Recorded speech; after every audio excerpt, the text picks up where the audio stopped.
नमस्कार मंडळी. आज मी तुमच्यासाठी घेऊन आले आहे एकदम क्रिस्पी, खमंग आणि टेस्टी असा गुजराती नाश्ता फाफडा आणि जलेबी. आता फाफडा आणि जलेबी बाहेर जाऊन खाण्याची काहीच गरज नाही. कारण आपण घरच्या घरी हलवाईसारखा एकदम परफेक्ट असा फाफडा आणि रसाळ गरमागरम जलेबी घरच्या घरी बनवणार आहोत. चला तर मग रेसिपी सुरू करूया. सगळ्यात आधी एका बाउलमध्ये बेसन पीठ आणि मीठ घालून व्यवस्थित चाळून घ्यायचं. चाळून घेतल्यामुळे काय होतं की आपल्या फाफड्याचं पीठ एकदम मऊसर असं बनतं आणि खमंग असा फाफडा तयार होतो.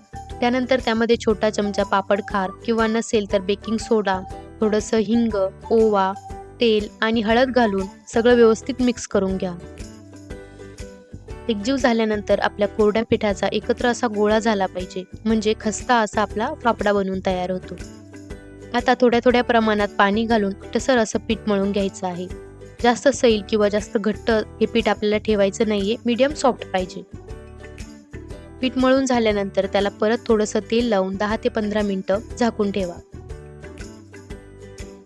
त्यानंतर दुसरीकडे आपल्याला जिलेबीचं बॅटर तयार करायचं आहे. त्यासाठी 1 वाटी मैदा, थोडासा खाण्याचा सोडा आणि चिमूटभर मीठ घालून चाळणीने व्यवस्थित चाळून घ्यायचं.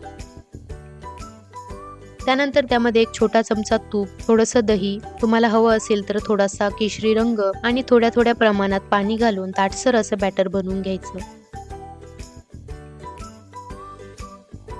एकदम लगेच पाणी ऍड करू नका, जसं लागेल तसं पाणी ऍड करा.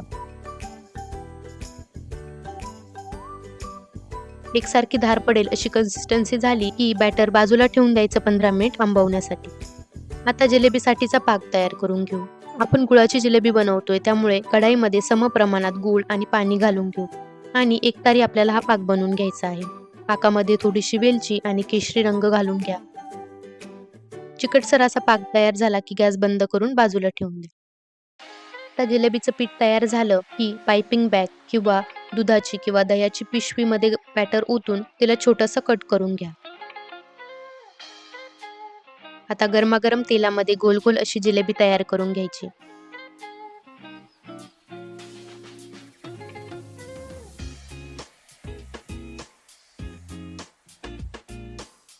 मीडियम गॅसवरतीच आपल्याला ही जिलेबी तळून घ्यायची आहे. थोडीशी पिवळसर रंगावर आली की लगेच काढून कोमट पाकामध्ये टाकून 15 ते 20 मिनिट भिजवून घ्यायचे आहे. आता आपण फाफडा बनवून घेऊ. भिजवलेलं पीठ परत एकदा मळून मऊसर करून घ्यायचं.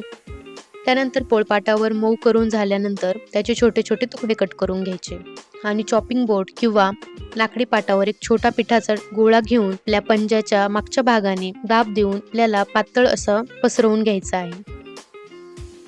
त्यानंतर सुरीचा वापर करून आपल्याला या पिठाची पट्टी काढून घ्यायची आहे.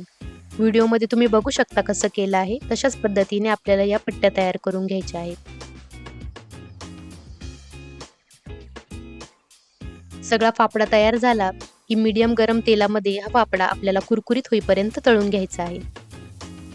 फाफडा तळताना मध्यमच गॅस ठेवा, नाहीतर फाफडा जास्त तळला जाईल आणि जळल्यासारखी त्याची चव लागेल.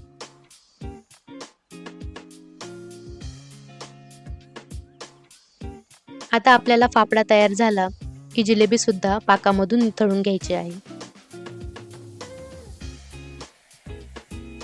आणि मस्त अशी गरमागरम आपली फाफडा जलेबी तयार आहे. आहाहा, लाजवाब अशी आपली गुजरातची फेमस डिश फाफडा आणि जलेबी तयार आहे. तुम्ही सुद्धा नक्की ट्राय करा आणि कशी वाटली कमेंट्स करून नक्की कळवा. ही रेसिपी आवडली तर लाईक, शेअर आणि सबस्क्राईब करायला विसरू नका. Thanks for watching.